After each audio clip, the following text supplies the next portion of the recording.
सुमतिभिरनुमेयं शुभ्रकायं सखायं सुखमजमनपायं मुक्त्युपायं विमायं रहजमहममेयं ध्येयमाम्नाजगेयं सदजमसदजेयं श्रीसहायं भजेयं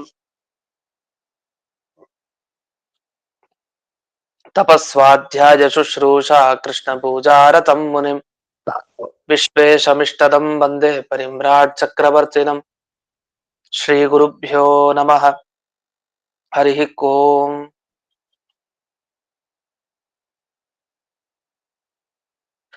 श्रियः पत्ये नित्या गणितगुणमाणिक्य विशदप्रभा जालोल्लासोपहत सकलावत्यतमसे जगज्जन्मस्थेम प्रलयरचनाशीलवपुषे नमो शेषाम्नाय स्मृतिहृदयदीप्ताय हरये येन प्रादुरभाविभूमिवलये विस्तारिको सन्ततिः प्राबोधिश्रुतिपङ्कजं करुणया प्रकाशितत्वं परम् ध्वान्तं ध्वंसमनादि साधुनिकरश्चाकारि सन्मार्गकः तेन व्यासदिवाकरेण सततं भात्याजि मे मानसं व्याप्तिर्यस्य निजे निजेन महसा पक्षे सपक्षे स्थितिः व्यावृत्तिश्च विपक्षतोऽथ विषये सक्तिर्न वै बाधिते नैवास्ति प्रतिपक्षयुक्तिरतुलं शुद्धं प्रमाणं समे भूयात् तत्त्वविनिर्णयाय भगवान् आनन्दतीर्थो मुनिः भवति यदनुभावात्येडमूकोऽपि वाग्मे जडमतिरपि जन्तुर्जायते प्राज्ञमूलिः सकलवचनचेतो देवता भारती स मम वचसि निधत्तां सन्निधिं मानसे च रमानिवासोचितवासभूमिः सन्न्यायरत्नावलिजन्मभूमिः वैराग्यभाग्यो मम पद्मनाभतीर्थामृताब्धिर्भवताद्विभूते पदवाक्यप्रमाणज्ञान् प्रतिवादिमदच्छिदः श्रीमदक्षोभ्यतीर्थाख्यानुपतिष्ठे गुरून् मम श्रीमदानन्दतीर्थार्य सन्मनः सरसे भुवि अनुव्याख्यानदलिने चञ्चरे कतिमे मनः न शब्दाब्धौ गाढाः न च निगमचर्चासु चतुराः न च न्याये प्रौढाः न च विदितवेद्या अपि वयम् परं श्रीमत्पूर्णप्रमतिगुरुकारुण्यसरणिम् प्रपन्नामान्याः स्मः किमपि च वदन्तोऽपि महताम् ॐ नारायणं निखिलपूर्णगुणैकदेहं निर्दोषमाप्यतममप्यखिलैः सुवाक्यैः अस्योद्भवादिदमशेषविशेषतोऽपि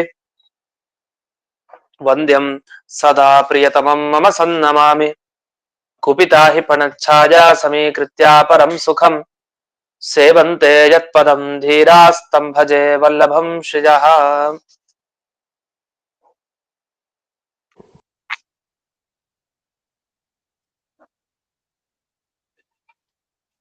ಈಗ 165ನೇಯ ಸುಧಾಮೂಲ. ಇದುವರೆಗೆ ದೇವರ ಪಾತ್ರ ಏನು ಅಂತ ನೋಡಿದ್ವಿ. ಜೀವನಿಗೆ ಸ್ವರ್ಗ ನರಕ ಎಲ್ಲ ಸಿಗೋದು ದೇವರಿಂದಲೇ ಸಿಗೋದು. ಆದರೆ ಸಾಧನ ಯಾವುದು ದೇವರು ಕೊಡ್ಲಿಕ್ಕೆ ಅಂದ್ರೆ ಅದು ಕರ್ಮ. ಆಯಾಯ ಜೀವರ ಪುಣ್ಯ ಪಾಪ ಕರ್ಮಗಳನ್ನ ಸಾಧನವಾಗಿ ಬಳಸ್ಕೊಂಡು ಅವನು ಸ್ವರ್ಗ ನರಕಗಳನ್ನ ಕೊಡೋದಷ್ಟೇ ಹೊರತು ನಿಜವಾಗಿ ಮುಖ್ಯ ದೇವರ ಸಾಧನ ಮಾತ್ರ ಕರ್ಮಗಳು ಅಷ್ಟೇ. ಇಷ್ಟು ವ್ಯತ್ಯಾಸ ಬಿಟ್ರೆ ಕರ್ಮಗಳು ಮುಖ್ಯ ದೇವರು ಬೇಕಾಗಿಲ್ಲ ಅಂತ ಮಾತನಾಡಬೇಡಿ ಅಂತ ಇಷ್ಟ ಆಯ್ತು. ಇದರ ಮೇಲೆ ತತ್ರ ಇದಮಾಶಂಕ್ಯತೆ ಏನು ಪ್ರಶ್ನೆ ಅಂದ್ರೆ ತಥಾಪಿ ಕರ್ಮಾಪೇಕ್ಷಸ್ಯ ಈಶ್ವರಸ್ಯ ಫಲದಾನೆ ಅನುಪಚರಿತಂ ಸ್ವಾತಂತ್ರ್ಯಂ ನ ಸಿದ್ಧ್ಯತಿ ತತಶ್ಚ ನ ತಸ್ಮಿನ್ ಬಹುಮಾನ ಅತಿಶಯ ಇತಿ. ಇದು ಜಾರ್ಕೊಳ್ಳೋ ಉತ್ತರ ಕೊಟ್ರಿ ಅಷ್ಟೇ. ಏನ್ ಉತ್ತರ ಕೊಟ್ರಿ? ಈಗ ನಾವು ಜೀವ ಒಬ್ಬ ಇಲ್ಲದೆ ಹೋದ್ರೆ ಕಣ್ಣೇ ಇರಲ್ಲ, ಕಣ್ಣಿಲ್ದೆ ಇದ್ರೆ ಜ್ಞಾನ ಬರಲ್ಲ. ಜೀವ ತಾನು ಜ್ಞಾನ ಸಂಪಾದನೆ ಮಾಡ್ಲಿಕ್ಕೆ ಕಣ್ಣನ್ನು ಬಳಸ್ಕೊಳ್ತಾನೆ. ಈಗ ಉದಾಹರಣೆಗೆ ಒಬ್ಬ ನಡ್ಕೊಂಡ್ಲಿಕ್ ಹೋದ, ನಡಿಲಿಕ್ ಅಂತ ಹೋದ. ನಡಿಲಿಕ್ ಹೋಗೋರ್ ಏನ್ ಮಾಡ್ತಾನೆ, ಒಂದು ಕೋಲ್ ಇಟ್ಕೊಂಡು ನಡ್ಕೊಂಡು ಹೋದ ಅಂತ ಅನ್ಕೊಳ್ಳಿ. ವಾಸ್ತವಿಕ ನಡಿಲಿಕ್ ಬರತ್ತೆ, ಆದ್ರೂ ಕೋಲನ್ನ ಹಿಡ್ಕೊಂಡು ಹೋದ. ಯಾಕೆ ಎಲ್ಲಾದ್ರೂ ಎಡವಿದ್ರೆ ಇರ್ಲಿ, ಕೋಲನ್ನ ಹೀಗೆ ಇಟ್ಕೊಂಡು ಹೋಗೋಣ, ಎಲ್ಲಾರು ಭೂಮಿ ಕುಸಿದು ಬಿದ್ರೆ ಯಾರಿಗ್ ಗೊತ್ತು, ಹಿಂಗ್ ಒಳಗಡೆ ಕೋಲ್ ಹೋಯ್ತು ಅಂದ್ರೆ ಓ ಅಲ್ಲಿ ಹೋಗ್ಬಾರ್ದು ನಾವು, ಸರಿ ಅಂತ. ಏನೋ ಬಟ್ಟು ಕೋಲನ್ನ ಅಪೇಕ್ಷಿಸ್ಕೊಂಡು ಒಬ್ಬ ವ್ಯಕ್ತಿ ನಡೀತಾನೆ ಅಂತ ಆದ್ರೆ ಕೋಲಿನ ಅಪೇಕ್ಷೆ ಎಂದಿಗೂ ಇದ್ದೇ ಇದೆ. ಇಲ್ಲ ಕೋಲ್ ಬಿಟ್ಟು ನಡಿಬೇಕಾಗಿತ್ತು, ಕೋಲ್ ಬಿಡೋದಿಲ್ಲ, ಕೋಲನ್ನ ಹಿಡಿದು ದಂಡವನ್ನ ಧಾರಣೆ ಮಾಡಿಯೇ ತಾನು ನಡ್ಕೊಂಡು ಹೋಗ್ತಾನೆ ಒಂದು ಕಡೆ. ಇದು ಹೇಗಾಯ್ತು ಅಂದ್ರೆ ಗಾಡಿ ಮೇಲೆ ಹೋಗ್ತಾನೆ ಒಬ್ಬ ವ್ಯಕ್ತಿ, ವೆಹಿಕಲ್ ಬಳಸ್ಕೊಂಡು ತಾನು ನಡ್ಕೊಂಡು ಹೋಗ್ಲಿಕ್ಕೆ ಸಾಮರ್ಥ್ಯ ಇದೆ ಅವನಿಗೆ, ನಡ್ಕೊಂಡು ಹೋಗ್ಲಿಕ್ಕೆ ಆಗಲ್ಲ ಅಂತಿಲ್ಲ, ಆದ್ರೆ ಸಾಧನವನ್ನ ವೆಹಿಕಲ್ ನ ಬಳಸ್ಕೊಂಡು ತಾನು ಒಂದ್ ಕಡೆ ಹೋಗಿ ತಲುಪ್ತಾನೆ. ಹಾಗೆ ದೇವರು ಜೀವರಿಗೆ ಏನಾದ್ರು ಕೊಡ್ಬೇಕು ಅಂದ್ರೆ ಒಂದು ಸಾಧನದ ರೀತಿಯಲ್ಲಿ ಪುಣ್ಯ ಪಾಪ ಕರ್ಮಗಳನ್ನ ಬಳಸ್ಕೊಳ್ತಾನೆ ಅಂತ. ಏನೇ ಆದ್ರೂ ಕೊನೆಗೆ ಪುಣ್ಯ ಪಾಪ ಕರ್ಮಗಳ ಅಪೇಕ್ಷೆ ದೇವರಿಗೆ ಇದೆಯಾ ಇಲ್ವಾ? ಇದ್ದೇ ಇದೆ. ಪುಣ್ಯ ಪಾಪಗಳ ಅಪೇಕ್ಷೆ ಇಲ್ಲದೆ ದೇವರು ಫಲ ಕೊಡ್ತಾನೆ ಅಂದ್ರೆ ಬೇರೆ ವಿಷಯ.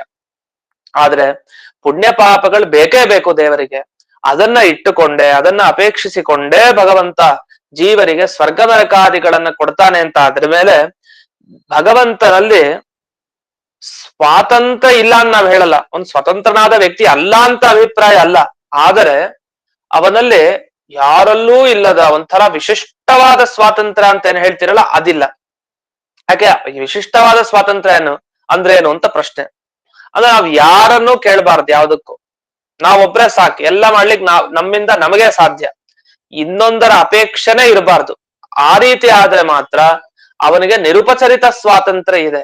ಅಂದ್ರೆ ಯಾವುದೇ ಇನ್ನೊಂದರ ಅಪೇಕ್ಷೆ ಇಲ್ಲದೆ ತಾನು ಒಬ್ಬರೇ ಇದ್ದು ಎಲ್ಲ ಕೆಲಸವನ್ನ ಮಾಡಬಲ್ಲ ಅನ್ನೋ ರೀತಿ ಹೇಳ್ಬೇಕು ಅಂದ್ರೆ ಅವನಲ್ಲಿ ಒಂದು ಸ್ವಾತಂತ್ರ್ಯ ಇರಬೇಕು, ಅದು ನಿರುಪಚರಿತ ಸ್ವಾತಂತ್ರ್ಯ ಅಂತ. ಅಂದ್ರೆ ಯಾವುದೇ ಬೇರೆ ಕಾರಣದಿಂದ ಅಲ್ವೇ ಅಲ್ಲ, ಸ್ವಯಂ ಒಂದು ಸ್ವತಂತ್ರ, ಅದು ಸುಮ್ಮನೆ ಉಪಚಾರ ಏನೋ ಕಾಟಾಚಾರಕ್ಕೆ ಹೇಳುವಂಥದ್ದಲ್ಲ, ಅಥವಾ ಕೆಲವುದನ್ನೆಲ್ಲ ಗೌಣ ಮಾಡಿ ಇವನು ಇಂತಿಂತ ವಸ್ತುಗಳಿಗಿಂತ ಸ್ವತಂತ್ರ ಅಷ್ಟೇ ಹೊರತು ಬೇರೆ ವಸ್ತುಗಳಲ್ಲಿ ಸ್ವತಂತ್ರ ಅಲ್ಲ, ಆ ಥರನೂ ಅಲ್ಲ. ಈಗ ನಾವ್ ಎಲ್ಲಾ ವಿಷಯದಲ್ಲಿ ಸ್ವತಂತ್ರರು ನಾವೇ ಹೇಳಿಕ್ಕಾಗತ್ತಾ? ಜೀವರು ಇಲ್ಲ. ಯಾಕೆ? ಮನೆಯಲ್ಲೇ ಸ್ವಾತಂತ್ರ್ಯ ಇರೋದಿಲ್ಲ, ಮತ್ ಹೊರಗಡೆ ಸ್ವಾತಂತ್ರ್ಯ ಹೇಗಿರ್ಲಿಕ್ಕೆ ಸಾಧ್ಯ? ಹಾಗಾದ್ರೆ ಸ್ವಾತಂತ್ರ್ಯ ಅನ್ನೋದು ಬರೋದು ಬೇರೆಯವರಿಂದ ಅಲ್ಲ, ಸ್ವಯಂ ಸಹಜವಾಗಿ ಇರ್ಬೇಕದು ಸ್ವಾತಂತ್ರ್ಯ ಅನ್ನೋದು. ಅದು ಬೇರೆಯದ್ರ ನಿಮಿತ್ತ ಬರೋದೇ ಅಲ್ಲ ಸ್ವಾತಂತ್ರ್ಯ. ಕೆಲವ್ರಿಗೆ ಕೆಲವು ವಿಷಯದಲ್ಲಿ ಸ್ವಾತಂತ್ರ್ಯ ಇರುತ್ತೆ. ಹೇಗೆ? ಕೆಲವ್ರಿಗೆ ಈ ಕರ್ಮಗಳ ವಿಷಯದಲ್ಲಿ ಸ್ವಾತಂತ್ರ್ಯ, ಕೆಲವ್ರಿಗೆ ಓದೋದ್ರಲ್ಲಿ ಸ್ವಾತಂತ್ರ್ಯ, ಕೆಲವ್ರಿಗೆ ಬರೆಯೋದ್ರಲ್ಲಿ ಸ್ವಾತಂತ್ರ್ಯ. ಒಬ್ಬೊಬ್ರಿಗೆ ಒಂದೊಂದು. ಇದಕ್ಕೆ ಇನ್ನೊಬ್ರ ಅಪೇಕ್ಷೆ ಬೇಡ, ನಾನೇ ನನ್ ಕೆಲಸ ಮಾಡ್ಕೊಂತೀನಿ, ಓದೋದ್ ನಾನೇ ಮಾಡ್ಕೊಂತೀನಿ, ಇನ್ನೊಬ್ರು ಹೇಳ್ಕೊಡೋದ್ ಬೇಕಾಗಿಲ್ಲ, ಇದು ಕೆಲವ್ರಿಗೆ ಸ್ವಾತಂತ್ರ್ಯ. ಕೆಲವರು ನಾ ಬರೆಯೋದ್ ನಂಗೆ ಬರೀಲಿಕ್ ಬರುತ್ತೆ, ಆದ್ರೆ ಹೇಳಲಿಕ್ ಬರಲ್ಲ, ಹೇಳೋದಕ್ಕೆ ಇನ್ನೊಬ್ರ ಸಪೋರ್ಟ್ ಬೇಕಾಗ್ ಬರುತ್ತೆ, ಅಪೇಕ್ಷೆ ಇದೆ. ಹಾಗಾದ್ರೆ ಇನ್ನೊಂದು ವಸ್ತುವಿನ ಅಪೇಕ್ಷೆ ಬಂದು ಕೆಲವು ವಸ್ತುಗಳಲ್ಲಿ ನಮ್ಗೆ ಅಪೇಕ್ಷೆ ಇರಲ್ಲ, ಬೇರೆ ವಸ್ತು, ಅದ್ರಲ್ಲಿ ನಾವು ಸ್ವತಂತ್ರ ಆಗ್ಬೋದು. ಕೆಲವುದಲ್ಲಿ ಮಾತ್ರ ನಮ್ಗೆ ಇನ್ನೊಬ್ಬರ ಬೆಂಬಲ, ಇನ್ನೊಬ್ಬರ ಅಪೇಕ್ಷೆ ಬೇಕೇ ಬೇಕು. ಆತರ ದೇವರಿಗೂ ನಮ್ಗೇನ್ ವ್ಯತ್ಯಾಸ ಆಯ್ತು ಹಾಗಾದ್ರೆ? ಕೆಲವು ವಿಷಯದಲ್ಲಿ ನಮಗೂ ಸ್ವಾತಂತ್ರ್ಯ ಇದೆ, ಕೆಲವು ವಿಷಯದಲ್ಲಿ ನಮಗೂ ಇಲ್ಲ. ದೇವರಿಗೂ ಹಾಗೆ ಕೆಲವು ವಿಷಯದಲ್ಲಿ ಇದೆ, ಕೆಲವು ವಿಷಯದಲ್ಲಿ ಇಲ್ಲ. ಯಾವ ವಿಷಯದಲ್ಲಿ ಇಲ್ಲ ಅಂತ ಪ್ರಶ್ನೆ ಕೇಳಿ. ಯಾವ ವಿಷಯದಲ್ಲಿ ಇಲ್ಲ ಅಂದ್ರೆ ಜೀವರಿಗೆ ಸ್ವರ್ಗ ನರಕವನ್ನ ಕೊಡ್ಲಿಕ್ಕೆ ಅವನಿಗೆ ಸ್ವಾತಂತ್ರ್ಯ ಇಲ್ಲ, ಅಂಥ ಸ್ವಾತಂತ್ರ್ಯ ಇಲ್ಲ. ಯಾಕೆ? ಕರ್ಮಗಳನ್ನ ಅವಲಂಬಿಸಿಕೊಂಡು ಅಪೇಕ್ಷಿಸಿಕೊಂಡೇ ತಾನು ಫಲವನ್ನ ಕೊಡೋನು. ಆದ್ರಿಂದ ಏನಾಯ್ತು? ಭಗವಂತನಲ್ಲಿ ವಿಶೇಷವಾದ ಸ್ವಾತಂತ್ರ್ಯ ಸಿದ್ಧ ಆಗ್ಲಿಲ್ಲ. ಇದಾನೆ, ಸ್ವತಂತ್ರನಾಗಿದ್ದಾನೆ, ಆದ್ರೆ ನೀವು ಅಂದುಕೊಂಡ ಹಾಗೆ ಯಾವುದೇ ಬೇರೆ ವಸ್ತುವಿನ ಅಪೇಕ್ಷೆ ಬೇಡ ಅನ್ನೋದು ತಪ್ಪು. ಯಾಕೆ? ಕರ್ಮಗಳನ್ನ ಅಪೇಕ್ಷಿಸ್ಕೊಂಡ್ ಕೊಡ್ತಾನಲ್ಲ ಅಂತ ಒಂದು ಪ್ರಶ್ನೆ ಉಳ್ಕೊಳ್ತು. ನೀವೇನ್ ಬೇಕಾದ್ರೆ ಹೇಳಿ, ಅದಕ್ಕಂತೂ ಧಕ್ಕೆ ಇದ್ದೇ ಇದೆ. ಹಾಗಾಗಿ ಅವನಲ್ಲಿ ತುಂಬಾ ಭಕ್ತಿ ಮಾಡೋ ಅವಶ್ಯಕತೆ ಏನಿಲ್ಲ. ನಚ ತಸ್ಮಿನ್ ಬಹುಮಾನಾತಿಶಯ, ತುಂಬಾ ಭಕ್ತಿ, ಹೆಚ್ಚಾದ ಭಕ್ತಿ ಮಾಡಬೇಕು ಅಂತಿಲ್ಲ. ಕರ್ಮಗಳ ಮೇಲೂ ಭಕ್ತಿ ಮಾಡಿ ಸ್ವಲ್ಪ. ಯಾಕೆ? ಕರ್ಮಗಳಿಂದಲೂ ಸಿಗೋದಲ್ವಾ. ಕರ್ಮಗಳಿಲ್ದೆ ನೀವು ಭಗವಂತರಿಂದ ನೇರವಾಗಿ ಈ ಸ್ವರ್ಗನೋ ನರಕನೋ ಪಡ್ಕೊಳ್ತೀರಾ? ಎರಡನ್ನೂ ಪಡ್ಕೊಳಲ್ಲ. ಯಾಕೆ? ಕರ್ಮ ಬೇಕು.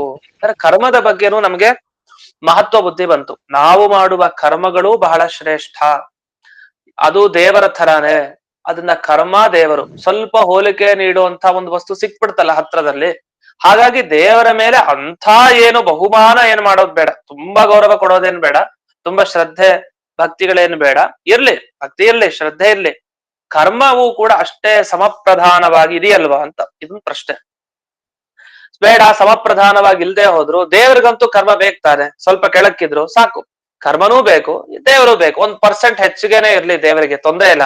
ಆದ್ರೆ ಕರ್ಮ ಬೇಕು. ಕರ್ಮವನ್ನ ಅಪೇಕ್ಷಿಸ್ಕೊಂಡೇ ದೇವರು ಆಯಾಯ ಜೀವರಿಗೆ ಸ್ವರ್ಗ ನರಕಗಳನ್ನ ಕೊಡೋದು ಅಂತ ಅಂದಾಗ ಇದಕ್ಕೆ ವಿವರಣೆ ಮಾಡ್ಲಿಕ್ಕೆ ಬರ್ತಾರೆ ಈಗ. ಏತತ್ ಪರಿಹಾರತ್ವೇನ ಪೂರ್ವ ಪದಂ ವ್ಯಾಖ್ಯಾತಿ ಸ ಏವ ಇತಿ. ಇಲ್ಲಿ ಅರ್ಥವನ್ನ ಬಿಡಿಸ್ತಾ ಹೋಗ್ತಾರೆ. ಸಯೇವ ಇತಿ ಅಂತ.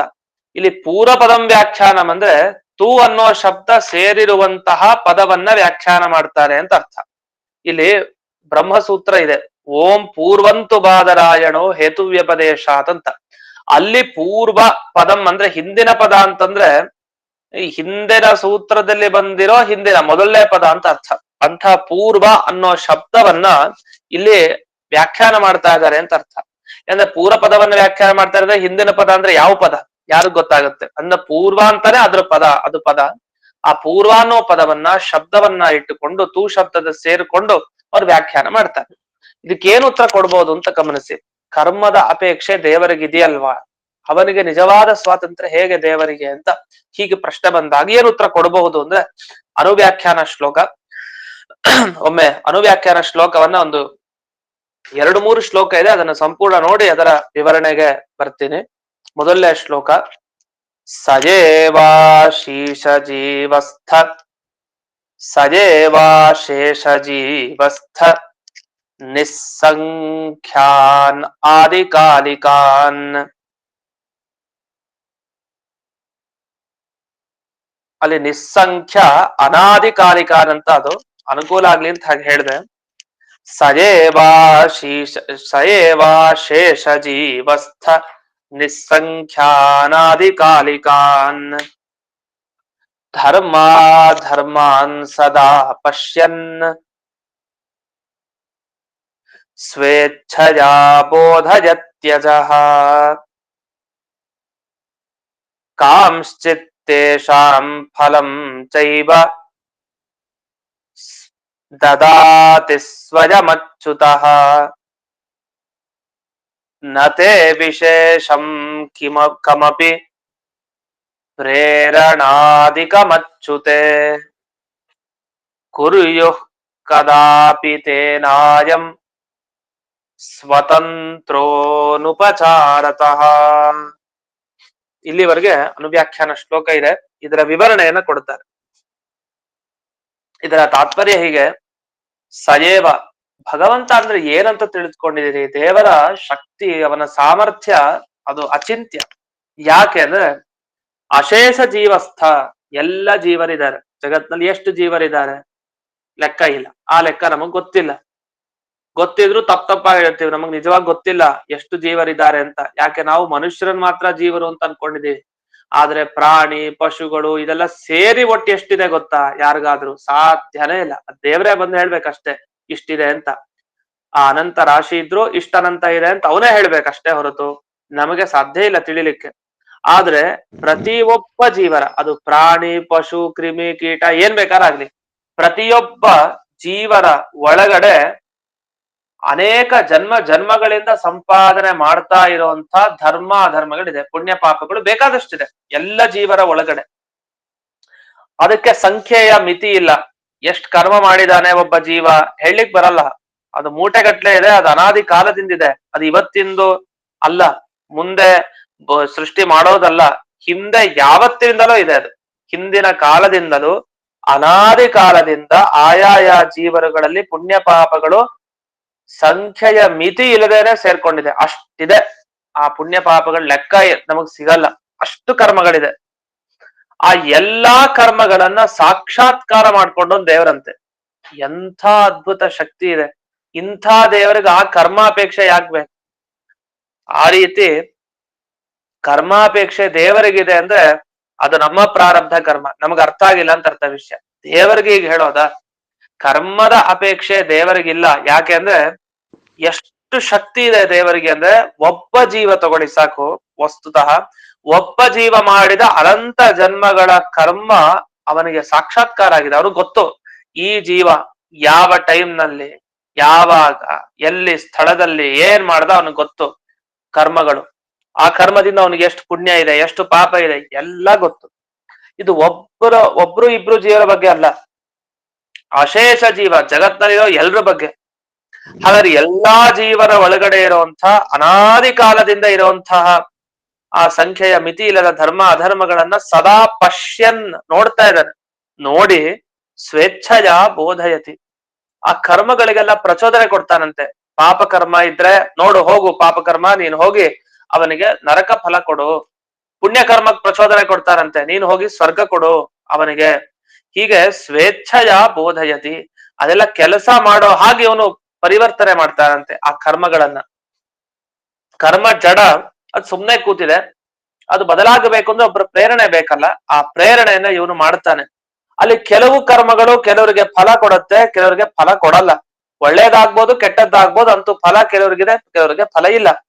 ಆದ್ರೆ ಆಶ್ಚರ್ಯ, ಇಂಥ ಭಗವಂತ ಅಷ್ಟು ಕರ್ಮಗಳಿಗೆ ಪ್ರೇರಣೆಯನ್ನ ತಾನು ಮಾಡೋನು, ತಾನು ಮಾತ್ರ ಆ ಕರ್ಮಗಳಿಂದ ಪ್ರೇರಣೆಯನ್ನ ಪಡೆಯಲ್ಲ.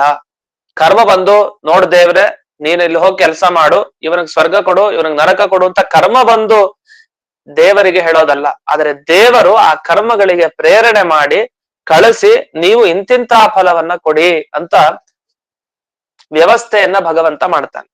ನತೇ ವಿಶೇಷಂ ಕಮಪಿ ಪ್ರೇರಣಾಧಿಕ ಮಚ್ಚುತೆ ಕುರ್ಯುಹು. ಯಾವತ್ತು ಜಡವಾದ ಕರ್ಮ ಬಂದು ದೇವರಲ್ಲಿ ಪ್ರೇರಣೆ ಮಾಡೋದು ಅಂತಿಲ್ಲ. ಆದ್ರೆ ದೇವರು ಹೋಗಿ ಆ ಕರ್ಮಗಳನ್ನ ನೋಡಿ ನೋಡಿ ಪ್ರತಿಯೊಬ್ಬರಲ್ಲಿ ಇರೋದನ್ನ ಸಾಕ್ಷಾತ್ಕಾರ ಮಾಡಿಕೊಂಡು ತಾನು ತನ್ನ ಇಚ್ಛೆ ಅನುಗುಣವಾಗಿ ಪ್ರೇರಣೆ ಅಂತೂ ಮಾಡ್ತಾನೆ, ಎಚ್ಚರಿಸ್ತಾನೆ. ಕುರ್ಯುಹು ಕದಾಪಿ ತೇನಾಯಂ ಸ್ವತಂತ್ರ. ಅದರಿಂದ ಇವನು ಮುಖ್ಯವಾಗಿ ಸ್ವತಂತ್ರನೇ ದೇವರು ಹೊರತು ಅವನೇನೋ ಕರ್ಮದ ಅಪೇಕ್ಷೆ ಇದೆ ಅಂತೆಲ್ಲ ಹೇಳಲೇಬೇಡಿ. ಎಷ್ಟು ಕರ್ಮಗಳನ್ನ ಅವ್ನು ನೋಡ್ದವ್ನು, ಅಂಥ ಪರಮಾತ್ಮಗೆ ಹೋಗಿ ಕರ್ಮದ ಅಪೇಕ್ಷೆ ಇದೆ ಅಂತಂದ್ರೆ ಇದು ಬಹಳ ತಪ್ಪಾಗತ್ತೆ. ಅಷ್ಟೇ ಅಲ್ಲ, ಇನ್ನೊಂದು ಪ್ರಶ್ನೆಯನ್ನ ಮಾಡ್ಕೊಳ್ತಾರೆ. ಅನಾದಿ ಕಾಲದಿಂದ ಈ ಕರ್ಮಗಳಿದೆ ಅಂದ್ರೆ ಅದು ಹೇಗೆ? ಮಧ್ಯೆ ಮಧ್ಯೆ ಕರ್ಮಗಳ ನಾಶ ಆಗ್ಲೇಬೇಕಲ್ಲ, ಕರ್ಮ ಸವಿಬೇಕಲ್ಲ. ಮತ್ತೆ ಅನಾದಿ ಕಾಲದಿಂದ ಅಂದ್ರೆ ಪ್ರವಾಹ, ಅದು ಒಂದು ಕರ್ಮ ಮುಕ್ತಾಯ ಆಗುವಷ್ಟೊತ್ತಿಗೆ ಇನ್ನೊಂದು ಕರ್ಮ ಹುಟ್ಟುಕೊಳ್ಳುತ್ತೆ, ಆ ಕರ್ಮ ಹುಟ್ಟಿ ಬೆಳೆದು ಸಾಯೋ ಅಷ್ಟೊತ್ತಿಗೆ ಇನ್ನೊಂದು ಕರ್ಮ. ಹೀಗೆ ಪ್ರತಿಯೊಂದು ಕರ್ಮಗಳು ಬೆಳೀತಾ ಹೋಗ್ತಾ ಇರೋದ್ರಿಂದ ಗಂಗಾ ಪ್ರವಾಹದಂತೆ ಅದು ಯಾವತ್ತೂ ಇದ್ದೇ ಇದೆ ಅನ್ನೋದ್ರ ಅಭಿಪ್ರಾಯ ಅಷ್ಟೇ. ಅದನ್ನ ಬೋಧಯತಿ ಅಂದ್ರೆ ಅದನ್ನ ಎಚ್ಚರಿಸ್ತಾನೆ. ಕರ್ಮಗಳನ್ನ, ಪುಣ್ಯ ಕರ್ಮ ಇದ್ರೆ ಏಳು ಏಳು ಅಂತ ಎಚ್ಚರಿಸಿ ಕೆಲಸ ಮಾಡೋ ಹಾಗೆ, ಸವ್ಯಾಪಾರಿ ಕರೋತಿ, ಕೆಲಸ ಮಾಡೋ ಹಾಗೆ ಮಾಡ್ತಾನೆ, ತಾನೇ ಮಾಡ್ತಾನೆ. ಇದೆಲ್ಲ ಯಾಕೆ ಮಾಡ್ತಾನೆ? ಯಾಕೆ ಬೇಕು ಇವನ್ಗೆ ಕರ್ಮಗಳು? ಲೀಲೆಯ ಕರಣಿ ಕರೋತಿ ನತು ತೇರವಿನ ಧಾತುಂ ನ ಶಕ್ನೋತಿ. ಅವನಿಗೆ ಇದೊಂದು ಲೀಲೆ, ಲೀಲೆಯಿಂದ ಪುಣ್ಯ ಪಾಪ ಕರ್ಮಗಳನ್ನ ಅನುಸರಿಸ್ಕೊಂಡು ಫಲ ಕೊಡ್ತಾನೆ. ಹಾಗಂತ ಅದಿಲ್ದೇನೆ ಅವನಿಗೆ ಶಕ್ತಿ ಇಲ್ಲ ಅಂತ ಅನ್ಕೊಂಬೇಡಿ.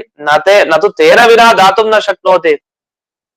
ಏನೋ ಕರ್ಮಗಳಿಲ್ದೇನೆ ತನಗೆ ಫಲನೇ ಕೊಡ್ಲಿಕ್ಕೆ ಆಗಲ್ಲ, ಶಕ್ತಿನೇ ಇಲ್ಲ, ಈ ಕರ್ಮ ಅವಲಂಬಿಸ್ಕೊಂಡೇ ಫಲ ಕೊಡ್ಬೇಕು ಅಂತಿಲ್ಲ.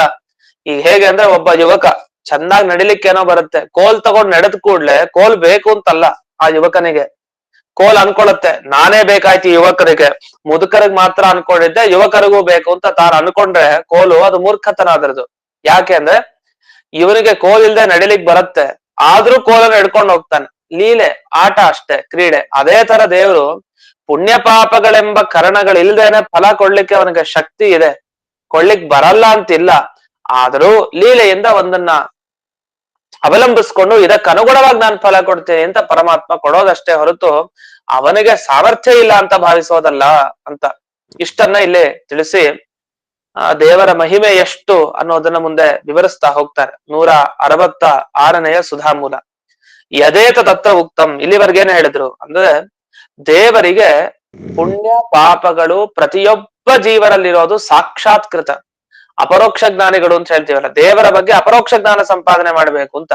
ದೇವರಿಗೆ ಅಪರೋಕ್ಷ ಜ್ಞಾನ ಇಲ್ವಾ? ಅವನ್ಗೆ ಅಪರೋಕ್ಷ ಜ್ಞಾನ ಇದೆ. ದೇವರ ಬಗ್ಗೆ ನಾವು ನೀವು ಎಲ್ಲ ಅಪರೋಕ್ಷ ಜ್ಞಾನ ಸಂಪಾದನೆ ಮಾಡ್ಬೇಕು, ಅದನ್ನ ಶಾಸ್ತ್ರ ಹೇಳ್ತಾ ಇದೆ. ದೇವರಿಗೆ ಅಪರೋಕ್ಷ ಜ್ಞಾನ ಇದೆಯಾ? ಸರಿ, ಅವನಿಗೂ ಇದೆ. ಯಾರ ಬಗ್ಗೆ ಇದೆ ಅಂದ್ರೆ, ಎಲ್ಲ ಜೀವರ ಬಗ್ಗೆ, ಎಲ್ಲ ಜೀವರ ಒಳಗಡೆ ಇರುವ ಕರ್ಮಗಳ ಬಗ್ಗೆ ಸಾಕ್ಷಾತ್ಕಾರ ಇದೆ, ಅಪರೋಕ್ಷ ಜ್ಞಾನ ಇದೆ. ಎಲ್ಲ ಕಣ್ಣಾರೆ ನೋಡ್ತಾ ಇದ್ದಂತಹ ಕರ್ಮಗಳನ್ನ ನಾವ್ ಯಾರ ಹತ್ರ ಕೇಳಿದ್ರೆ, ನೀವು ಪುಣ್ಯ ಕರ್ಮ ನೋಡಿದೀರಾ, ಪಾಪ ಕರ್ಮ ನೋಡಿದೀರಾ ಅಂದ್ರೆ ಯಾರ ಹೇಳ್ತಾರೆ, ಅತೀಂದ್ರಿಯ, ಅದೆಲ್ಲಿ ಕಣ್ಣು ಕಾಣಿಸುತ್ತೆ ನಮ್ಮ ಕರ್ಮಗಳು ಅಂತ ನಾವ್ ಹೇಳ್ತೀವಿ. ಆದ್ರೆ ದೇವರಿಗೆ ಹಾಗಲ್ಲ. ದೇವರಿಗೆ ಪ್ರತಿಯೊಬ್ಬರು ಮಾಡುವ ಪ್ರಾರಬ್ಧ ಕರ್ಮ ಆಗ್ಬೋದು, ಇನ್ನು ಅಭೀಷ್ಟ ಕರ್ಮಗಳಾಗ್ಬೋದು, ಏನ್ ಬೇಕಾದ ಕರ್ಮ, ಎಲ್ಲ ಕರ್ಮಗಳು ಕಣ್ಣು ಕಾಣಿಸ್ತಾ ಇದೆ. ಇದೇ ದೇವರ ವಿಶೇಷತೆ. ಇದನ್ನ ಇಲ್ಲಿ ಧರ್ಮಾಧರ್ಮ ದರ್ಶನಂ ಅಂತ ಮೊದಲನೇ ಶಬ್ದದಿಂದ ತಿಳಿಸಿದ್ರು. ಎರಡನೇ ಶಬ್ದ ತತ್ ಪ್ರೇರಣಂ. ಆ ಪುಣ್ಯ ಪಾಪ ಸುಮ್ನಿರೋ ಹಾಗೆ ಬಿಡಲ್ಲ, ಪುಣ್ಯ ಕರ್ಮಕ್ಕೆ ಪ್ರಚೋದನೆ ಕೊಡ್ತಾನೆ. ಹೋಗು ಸ್ವರ್ಗ ಕೊಡು ಅವನಿಗೆ, ಹೋಗು ನರಕ ಕೊಡು ಅಂತ ಪಾಪಕರ್ಮಕ್ಕೆ ಒಂದು ಪ್ರಚೋದನೆ ಪ್ರೇರಣೆಯನ್ನ ಮಾಡ್ತಾನೆ. ಅಷ್ಟೇ ಅಲ್ಲ, ತತ್ ಫಲದಾನಂ, ಪ್ರೇರಣೆ ಮಾಡಿದ್ದಷ್ಟೇ ಅಲ್ಲ, ಸ್ವರ್ಗ ನರಕ ಏನಿದೆ ಆ ಧರ್ಮ ಅಧರ್ಮಗಳ ಫಲ ಅದನ್ನು ಕೂಡ ಇವರೇ ಕೊಡೋದು ಭಗವಂತ. ಅಷ್ಟೇ ಅಲ್ಲ, ತದಪ್ರೇರ್ಯತ್ವಾದಿಕಂಚ ಈಶ್ವರಸ್ಯ, ದೇವರು ಆ ಕರ್ಮಗಳನ್ನ ಪ್ರೇರಣೆ ಮಾಡ್ಬೋದು ಏನೋ, ಆ ಕರ್ಮಗಳು ಮಾತ್ರ ಬಂದು ದೇವರನ್ನ ಪ್ರೇರಣೆ ಮಾಡೋದು ಅಂತಿಲ್ಲ. ಹಾಗಾದ್ರೆ ಇಷ್ಟೆಲ್ಲ ಯೋಚಿಸಿ ಧರ್ಮಾಧರ್ಮಗಳನ್ನ ನೋಡ್ತಾನೆ ಅಂತೆ, ಏನೊಂದು ಸಾಮಾನ್ಯವಾದ ಮಾತ. ಕೋಟಿ ಕೋಟಿ ಜೀವ ಜಂತುಗಳು, ಲೆಕ್ಕವೇ ಇಲ್ಲ. ಆ ಪ್ರತಿಯೊಬ್ಬ ಜೀವ ಜಂತುಗಳ ಒಳಗಡೆ ಧರ್ಮಾಧರ್ಮ ಏನೇನಿದೆ ಅಂತ ತಾನ್ ಕಣ್ಣಾರೆ ನೋಡ್ತಾನೆ ಅಂತಂದ್ರೆ ಎಂಥ ವ್ಯಕ್ತಿ ಭಗವಂತ. ಅವನ ಮೇಲೆ ಭಕ್ತಿ ಬರಲ್ವಾ ಯಾರಿಗಾದ್ರು? ಖಂಡಿತ ಬಂದೇ ಬರುತ್ತೆ. ಎಷ್ಟು ಮಹಾಮಹಿಮ, ಇವನಷ್ಟು ತಿಳುವಳಿಕೆ ತಿಳ್ಕೊಂಡಿರೋನ್ ಯಾರಾದ್ರೂ ಒಬ್ಬ ಜಗತ್ನಲ್ಲಿ ಸಿಗ್ತಾನ? ಅಂಥ ದಿವ್ಯ ತತ್ವಜ್ಞಾನಿ ಅವನು. ಒಂದು ಅದಲ್ದೆ ಆ ಕರ್ಮಗಳನ್ನ ನೋಡೋದೇ ಕಷ್ಟ ಒಂದು, ಅದಕ್ ಪ್ರೇರಣೆ ಮಾಡೋದ್ ಬೇರೆ. ಆ ಯಾವ ಕರ್ಮಗಳು ಆ ಯಾವ ಫಲವನ್ನ ಕೊಡ್ಬೇಕು ಇಂಥದ್ದಿಲ್ಲ ಹಾಗೆ ಅಂತ ಕರ್ಮಗಳಿಗೆ ಪ್ರೇರಣೆ ಮಾಡಿ ಆ ಫಲವನ್ನ ಕೊಡ್ಸೋದ್ರಲ್ಲೂ ತನಗೆ ಸ್ವಾತಂತ್ರ್ಯ ಇದೆ. ಅಷ್ಟೇ ಅಲ್ಲ, ಕರ್ಮಗಳು ಎಂದಿಗೂ ಬಂದು ದೇವರೇ ನೀನ್ ಇದನ್ ಮಾಡ್ಬೇಕು, ನೀ ಇದನ್ ಮಾಡ್ಬೇಕು ಅಂತ ಹೇಳೂ ಇಲ್ಲ. ಇಷ್ಟು ಈ ಕರ್ಮಗಳ ಸ್ವರೂಪದ ಬಗ್ಗೆ ತಿಳಿಸ್ತಾ, ಇದರ ಬಗ್ಗೆ ಒಂದು 4 ಅಂಶ ವಿಚಾರ ಮಾಡಿದ್ರೇನೆ ಅವನ ಬಗ್ಗೆ ಅಷ್ಟು ಭಕ್ತಿ ಬರ್ತಾ ಇದೆ ಅಂದ ಮೇಲೆ ನಿಜವಾಗಿ ಸಮಸ್ತ ಪದಾರ್ಥ, ಪ್ರತಿಯೊಂದು ಪದಗಳ ಅರ್ಥವನ್ನ ವಿಚಾರ ಮಾಡ್ತಾ ಹೋದ್ರೆ ದೇವರ ಬಗ್ಗೆ ಇನ್ನೆಷ್ಟು ಭಕ್ತಿ ಬರಲಿಕ್ಕೆ ಅವಕಾಶ ಇದೆ ಅಂತ ಹೀಗೆ ವಿವರಿಸಿ ಕರ್ಮಗಳ ಬಗ್ಗೆ ಹೇಳ್ತಾರೆ. ಕರ್ಮ ಅಂದ್ರೆ ಏನು ಅಂತ, ಇದು ಬಹಳ ಮುಖ್ಯ. ಕರ್ಮ ಅಂದ್ರೆ ಏನು? ಪ್ರಾರಬ್ಧ ಕರ್ಮ ಅದೆಲ್ಲ ಸರಿ, ಅದರ ವಿಭಾಗ ಬೇಡ. ಪ್ರಾರಬ್ಧ ಕರ್ಮ ಅಪ್ರಾರಬ್ಧ ಕರ್ಮ ಅದೆಲ್ಲ ವಿಭಾಗವನ್ನ 4ನೇ ಅಧ್ಯಾಯದಲ್ಲಿ ಮಾಡ್ತಾರೆ, ಅದೊಂದು ವಿಚಾರ ಬೇರೆ. ಆದ್ರೆ ಪುಣ್ಯ ಪಾಪ ಕರ್ಮ ಅಂದ್ರೆ ಏನು? ಕರ್ಮ ಅಂದ್ರೆ ಜಡಾನ, ಅದಕ್ಕೂ ನಮ್ ತರ ದೇಹ ಇರತ್ತ, ಅದು ಒಂದು ಜೀವ ಇರತ್ತ ಕರ್ಮದಲ್ಲಿ ಅಂತ ಈ ಚಿಂತನೆಯನ್ನ ಮಾಡಬೇಕಿದೆ. ಇದರ ಬಗ್ಗೆ ಮಧ್ವಾಚಾರ್ಯರು ಬೆಳಕನ್ನ ಚೆಲ್ಲಿದ್ದಾರೆ. ಆ ಪ್ರಮಾಣಗಳನ್ನ ಕೊಟ್ಟು ತಾವು ಅನೇಕ ಪುರಾಣಗಳಲ್ಲಿ ವರಾಹ ಪುರಾಣದ ಮಾತು, ಬೇರೆ ಬೇರೆ ಪುರಾಣಗಳ ಮಾತನ್ನ ಕೊಟ್ಟು ಒಳ್ಳೆ ರೀತಿ ಇಲ್ಲಿ ಸಮರ್ಥನೆ ಮಾಡಿದ್ದಾರೆ. ಆ ಕರ್ಮಗಳ ಬಗ್ಗೆ ಮಧ್ವಾಚಾರ್ಯರ ಅಭಿಪ್ರಾಯ ಏನು, ಪುಣ್ಯಕರ್ಮ ಪಾಪಕರ್ಮದ ಅಭಿಪ್ರಾಯ ಏನು ಅನ್ನೋದನ್ನ ನಾಳೆ ದಿವಸ ನೋಡೋಣ ಅಂತ ಹೇಳ್ತಾ ಇಂದಿನ ಈ ಪಾಠವನ್ನ ಅಸ್ಮದ್ ಗುರುವಂತರ್ಗತ ವ್ಯಾಸತೀರ್ಥ ಗುರುವಂತರ್ಗತ ಭಾರತೀಯ ರಮಣ ಮುಖ್ಯ ಪ್ರಾಣ ಅಂತರ್ಗತ ಶ್ರೀಮನ್ಮೂಲ ಗೋಪಾಲಕೃಷ್ಣನಿಗೆ ಅರ್ಪಣೆ ಮಾಡ್ತಾ